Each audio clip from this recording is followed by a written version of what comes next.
Halo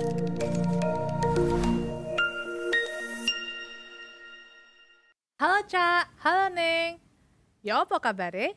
Go gedang digawe rujak. Selamat datang di Cak Pajak.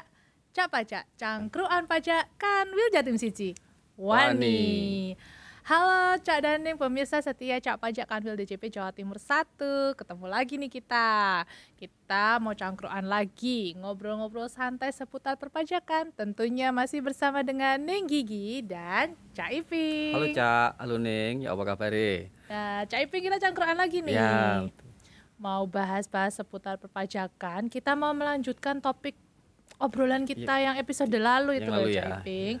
Kita pada episode ini mau membahas mengenai SPT tahunan wajib pajak pegawai. Betul. Kan kemarin kita sudah spill sedikit ya, apa aja sih yang ada di SPT tahunan. Nah, hari ini kita akan bahas lebih dalam bagaimana sih nanti pelaporan SPT tahunan wajib pajak pegawai. Khusus pegawai ya? Betul, khusus pegawai. Nah, Cak dan Ning, kewajiban perpajakan itu diatur di dalam Undang-Undang 1945 ya, UUD 1945, khususnya di pasal 23A, di mana pajak dan pungutan lain yang bersifat memaksa untuk keperluan negara itu diatur berdasarkan undang-undang. Dan pelaporan SPT tahunan ini sebenarnya merupakan perwujudan dari sistem self assessment perpajakan di Indonesia. Maksudnya sistem self assessment ini apa? Maksudnya adalah negara memberikan kepercayaan kepada wajib pajak untuk melakukan penghitungan, kemudian penyetoran dan juga pelaporan pajak sesuai ketentuan secara sendiri tanpa dihitungkan oleh negara gitu ya. Secara mandiri. Betul. Atau tagihan ya. Iya. Dihitung sendiri dulu ya. Dihitung sendiri kemudian dilaporkan. Nah, pelaporan SPT tahunan ini semacam konfirmasi, dilakukan untuk konfirmasi semacam itulah ya, supaya kita mengetahui apakah pemenuhan kewajiban perpajakan yang dilakukan oleh wajib pajak itu sudah benar atau belum, seperti itulah kira-kira. Nah, hari ini kita mau bahas tentang SPT tahunan wajib pajak pegawai. Kita mau tanya dulu nih, sebenarnya untuk wajib pajak orang pribadi itu jenis SPT-nya ada berapa macam, Cak Iping? Sebenarnya SPT tahunan perorangan itu kan ada 3. Kenapa kok ada 3? Harus kita bedakan gitu ya, antara mereka yang menjalankan usaha gitu ya dengan mereka yang hanya pegawai gitu ya.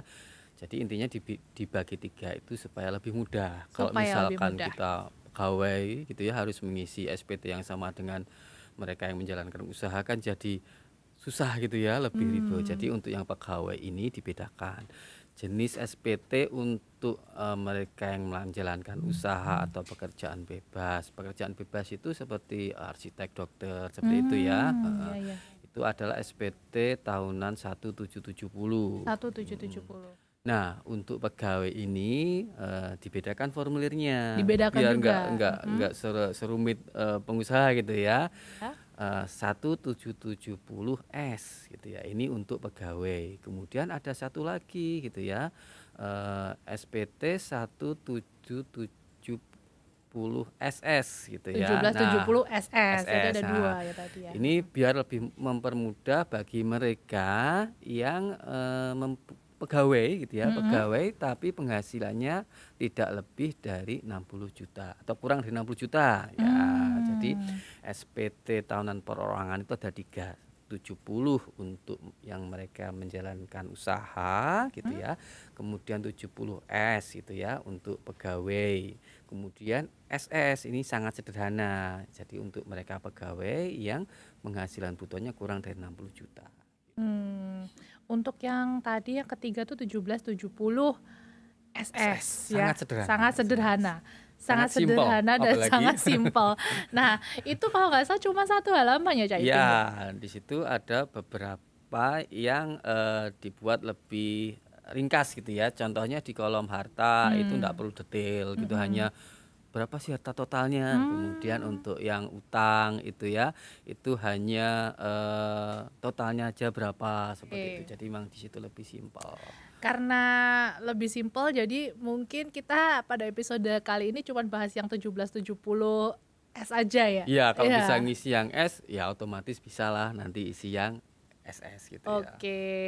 Jadi kita mau bahas tentang SPT 1770S ya. Jadi SPT tahunan untuk orang pribadi pegawai ya, pegawai yang 1770S nih.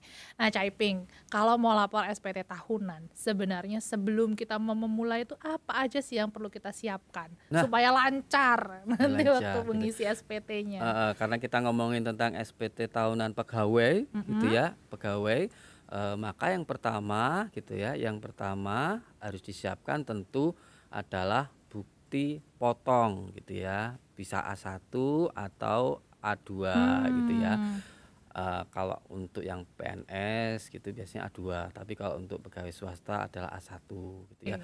Karena kan SPT tadi self assessment ya. Betul. Gitu ya. Bukti potong itu adalah berapa rekap penghasilan kita gitu ya, kemudian berapa pajak yang sudah dipotong oleh perusahaan gitu ya. Jadi itu yang pertama harus disiapkan gitu ya. Untuk lapor SPT perorangan pegawai, kita tadi pegawai, tentu harus ada bukti potong dari pemberi kerja dulu seperti itu. Kemudian itu yang pertama ya, harus ada bukti potong. Kemudian yang kedua adalah daftar rekap harta. Daftar rekap harta. Ya, akhir tahun kemarin. Kalau sekarang berarti akhir tahun 2022. Kemudian daftar rekap hutang gitu ya, hutang akhir tahun juga. Kemudian susunan keluarga seperti itu. Jadi tadi ada bukti potong, daftar harta, daftar hutang, sama daftar susunan keluarga. Daftar bukti potong tadi mau ngomongin soal bukti potong. Jadi kalau mau memulai SPT tahunan harus punya bukti potong dulu. Ya, kan pegawai kita ngomongin ya. Ya, jadi kalau sampai sekarang ada nih Cak Daning yang masih belum punya bukti potong, bagaimana? Harus minta ya berarti ya. Nah, tuh Cak Daning jangan lupa. Semestinya kalau di bulan Februari sudah ya, karena dari pemberi kerja gitu ya, dari perusahaannya itu juga harus melaporkan pemotongannya bulan Desember itu paling lambat di bulan Januari kemarin seperti itu ya. Mestinya sudah ada. Silakan diminta ya. Jangan lupa ya Cak Daning, siapkan dulu tuh bukti potongnya. Nah, semuanya sudah lengkap nih, sudah punya nih Cak Iping. Terus bagaimana cara melaporkannya? Online dong. Bisa online ya? Oke. Online di djponline.pajak.go.id. Nanti kawan pajak masuk ke situ, kemudian login gitu ya. Login DJP Online, lapor SPT tahunan pegawai. Sekarang bisa memakai NPWP maupun NIK gitu ya. Silakan dicoba gitu ya. Nanti kawan pajak masuk ke djponline.pajak.go.id, masukkan NIK atau NPWP gitu ya. Kalau NIK-nya belum bisa nanti dilihat di channel kita ada cara di situ pemutakhiran. Kemudian masukkan password, kode keamanan, kemudian login gitu ya. Nah, setelah login di dashboard itu ada menu lapor gitu ya, menu lapor. Nah, silakan diklik di situ untuk memulai lapor SPT tahunan. Jadi lapornya secara online ya, nggak perlu ke kantor pajak lagi nih, Cak Daning ya. Oke, kita tadi sudah punya semua hal yang disiapkan, kemudian sudah bisa memulai pelaporannya online. Nah, sekarang kita mau bahas tahap-tahapnya. Boleh ya Cak Iping dijelaskan ya. Kita kalau mau ngisi SPT tahunan harus mulai dari mana Cak Iping? Sama seperti pengisian di formulir kertas sebenarnya ya. Pelaporan SPT itu dimulai dari lampiran dulu, karena sebagian nanti akan otomatis terisi di induknya gitu ya. Nah, kalau kita bicara tentang lapornya online gitu ya, nanti di situ kan setelah klik menu tadi gitu ya, nanti ada di situ isian gitu ya. Yang pertama, apakah Anda menjalankan usaha atau pekerjaan bebas. Nah, ini nanti menentukan formulir mana yang akan kita pakai gitu ya. Kalau misalkan tadi kita bahas pegawai, maka apakah Anda menjalankan usaha atau pekerjaan bebas? Silahkan dijawab tidak, seperti itu ya. Kemudian pertanyaan kedua, apakah Anda seorang suami atau istri yang menjalankan kewajiban perpajakan terpisah gitu ya. Nah, bisa dijawab ya atau tidak ya, pilihan gitu ya.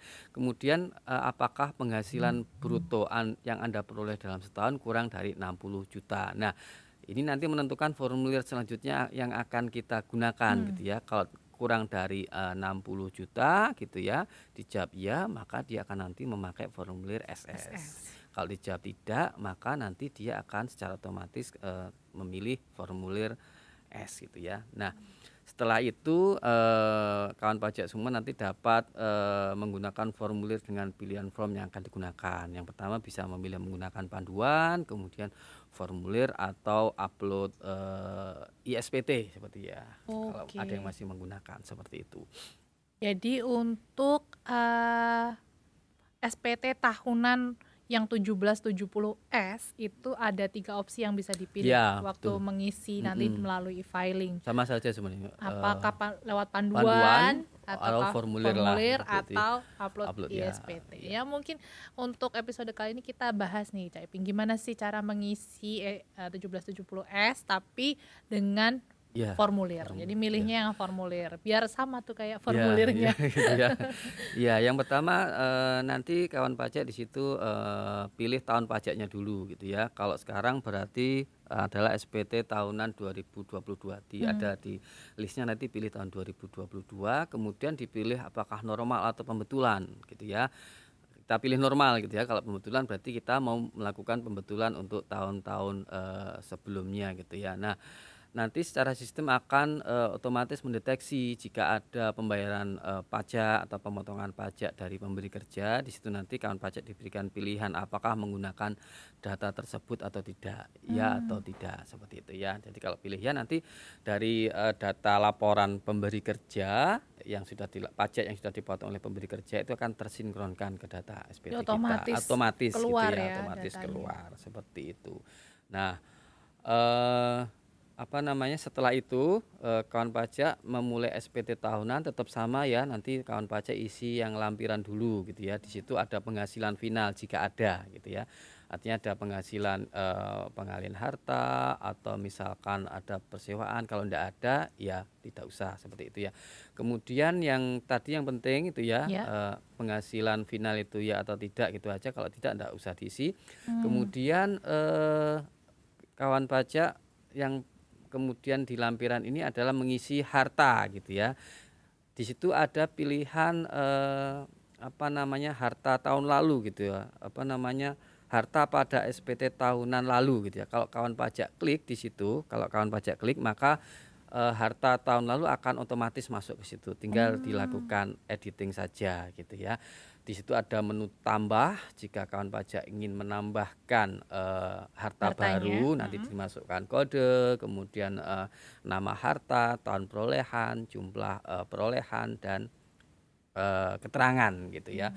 Kemudian sama juga setelah harta ada hutang pada SPT tahun lalu juga ada di situ, di sebelah tombol kiri gitu ya. Diklik maka muncul harta tahun lalu.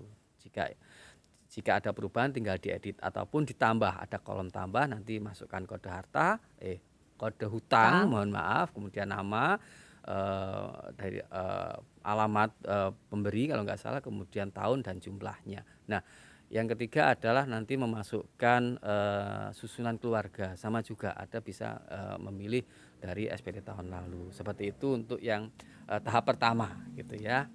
Jadi mengisinya itu ternyata dari lampirannya dulu ya, Cak Iping ya. Mengisi dari lampiran tadi, kalau nggak salah Cak Iping sudah sampaikan ada penghasilan final, ada daftar harta, daftar utang, dan juga susunan keluarga. Dan diisi ya, Cak Daning, diisi yang sesuai dengan keadaan sebenarnya. Gitu ya. jangan dilebih-lebihkan, jangan dikurang-kurangkan. Kira-kira seperti itu ya, Cak Iping ya. Oke, tadi sudah dari lampiran ke nilainya lampiran berapa gitu. Oh iya. Nilainya berapa? Nilainya gimana, Cak Iping? Nilainya adalah akhir tahun lalu gitu, akhir tahun pajak gitu ya. Kalau kita lapor 2022 ya akhir tahun kemarin berapa nilai hartanya, kalau tabungan berapa gitu ya, tabungannya kemarin, kalau hutangnya terakhir kemarin saldo terakhir berapa gitu ya. Kalau misalkan tanah, bangunan, mobil gitu, di situ disebutkan tahun perolehan, nilai perolehan, harga belinya berapa, seperti itu ya. Jadi jangan bingung ya, Daning ya. Nah, untuk aset-asetnya nanti tadi seperti sudah disampaikan oleh Cak Iping. Itu tadi lampiran 2 ya, Cak Iping ya. Iya. Berarti kalau lampiran 2 ada lampiran 1. Iya. Setelah lampiran 2 ngisi lampiran 1. Di lampiran 2 tadi kan kalau di formulir kelihatan ya lampiran 1 2, tapi kalau di formulir yang e-filing ya dia mengalir saja seperti itu ya. Kemudian yang penting tadi adalah di situ harta, hutang gitu ya. Susunan keluarga biasanya kalau nggak berubah ya tinggal klik aja gitu ya.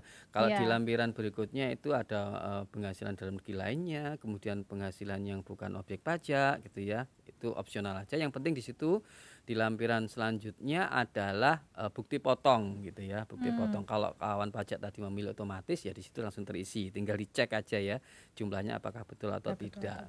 Nah, kalau misalkan kawan pajak tadi tidak memilih itu, maka nanti di lampiran 1 itu silakan klik tombol tambah gitu ya. Kemudian pilih jenis pajaknya gitu ya. Kalau pegawai maka pilih PPh pasal 21 gitu ya. Kemudian NPWP pemberi kerja gitu ya. Silakan diketikkan sesuai dengan bukti potong gitu ya di bagian atas gitu ya. Nama pemberi kerjanya perusahaan A, B, C, D seperti itu. Silakan diketikkan NPWP-nya, nanti namanya akan otomatis terisi seperti itu. Kemudian setelah nama pemberi kerja dimasukkan tanggal bukti potongnya, kemudian jumlah PPh yang dipotong oleh perusahaan. Nah, di formulir yang lampiran ke-1 saya kira yang penting itu aja sih seperti itu. Yang jelas gini ya Cak, tadi kan ada penghasilan lain ya, kayak penghasilan jenis penghasilan lainnya yang diperoleh wajib pajak itu apa aja, itu sebenarnya sudah ada pilihannya ya, bisa dilihat. Betul, bisa dilihat. Dilihat dulu nih, dilihat jenisnya apa saja. Kalau misalkan ada, silakan diisi gitu ya Cak Iping ya. Kalau misalkan tidak ada, ya sudah. Penghasilan final yang lampiran sebelum tadi opsional, kemudian penghasilan dalam negeri lainnya, penghasilan bukan objek opsional gitu ya. Yang penting harta, hutang, kemudian daftar bukti potong. Oke, tadi lampirannya sudah diisi semua nih Cak Iping. Sekarang kita melangkah ke formulir induknya. Induknya. Oke. Di formulir induk nanti yang pertama tentu isi identitas ya. Di situ nama atau NPWP itu otomatis enggak ya? Lupa saya. Ya, di situ ada nomor HP, kemudian dipilih adalah status perkawinan gitu ya, status perkawinan.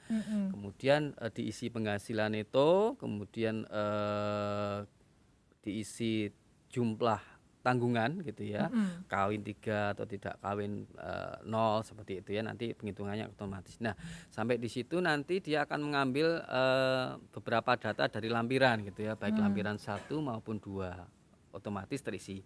Berapa setelah penghasilan itu diisi, PTKP diisi, nanti muncul jumlah PPh terutang, jumlah kredit pajak itu artinya yang dipotong oleh perusahaan berapa, masuk ke situ. Seharusnya di situ adalah nihil seperti itu ya. Cocok ya semua. Ya, cocok. Sesuai dengan bukti potongnya. Selama penghasilannya cuma dari satu pemberi kerja itu ya, dari satu perusahaan seperti itu. Jadi nanti ada status SPT-nya ya Cak Iping. Iya, gitu ya. Tadi Cak Iping bilang nihil. Iya, betul. Berarti bisa nggak nihil? Ya, bisa nggak nihil gitu ya. Kalau normalnya seharusnya kalau hanya bekerja di satu perusahaan gitu 1 tahun penuh itu adalah nihil gitu ya. Bisa terjadi lebih bayar jika perusahaan ternyata kelebihan memotong atau kurang bayar, misalkan ternyata kawan pajak bekerja di 2 perusahaan seperti itu memang harus kurang bayar. Kalau kurang bayar silahkan dibayar dulu ya. Seperti itu baru diteruskan proses SPT-nya. Jadi tadi itu keluar status SPT-nya. Ya, kalau biasanya sih nihil ya kalau biasanya kan nihil gitu ya. Kalau misalkan tidak ada penghasilan lain. Kalau misalkan di situ betul semua satu pemberi kerja kemudian tidak nihil, silakan dicek ulang ya. Bisa jadi PTKP-nya salah atau bisa jadi penghasilan neto yang diisi adalah salah seperti itu. Misalkan diisi penghasilan bruto, kan jadi nggak cocok nanti isinya.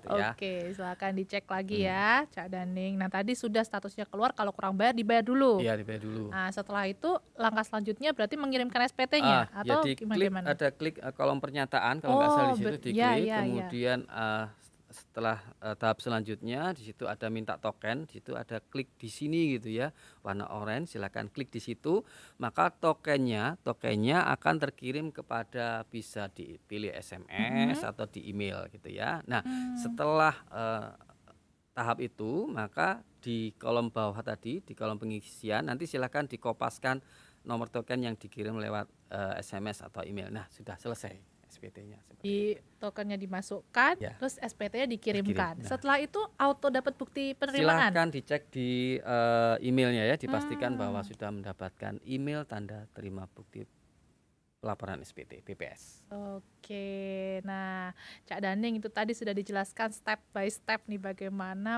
kalau mau melaporkan SPT tahunan pegawai. Ngisi dari lampiran 2, kemudian lampiran 1 dan induknya.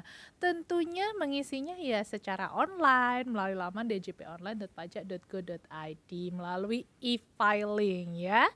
Oke, terima kasih Cak Iping sudah menjelaskan step by step, ini sudah sangat membantu Cak Daning pemirsa setia Cak Pajak nih. Sudah ready sepertinya ini untuk memulai pelaporan SPT tahunan tahun pajak 2022. Jangan lupa ya, terakhir pelaporan SPT tahunannya nanti di akhir Maret. Ya, jadi jangan sampai terlambat. Mulai dari sekarang sudah dijelaskan Cak Iping tata caranya seperti apa. Ayo segera dilaporkan. Oke, Cak Daning jangan lupa untuk selalu mengikuti pembahasan-pembahasan kita ya di dalam senior kita Cak Pajak Kanwil DJP Jawa Timur 1.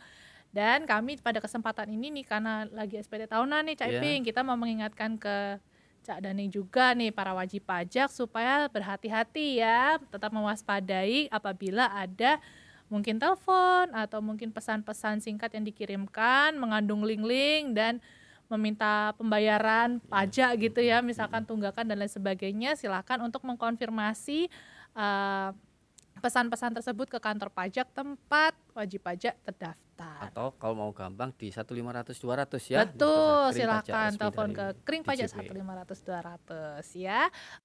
Nah, sekian Cak Pajak kita pada episode kali ini. Sampai bertemu di episode selanjutnya. Melaku-melaku ning tunjungan, maafkan daku bila ada kekurangan. Cak Pajak, cangkruan pajak, Kanwil Jatim Siji. Wani.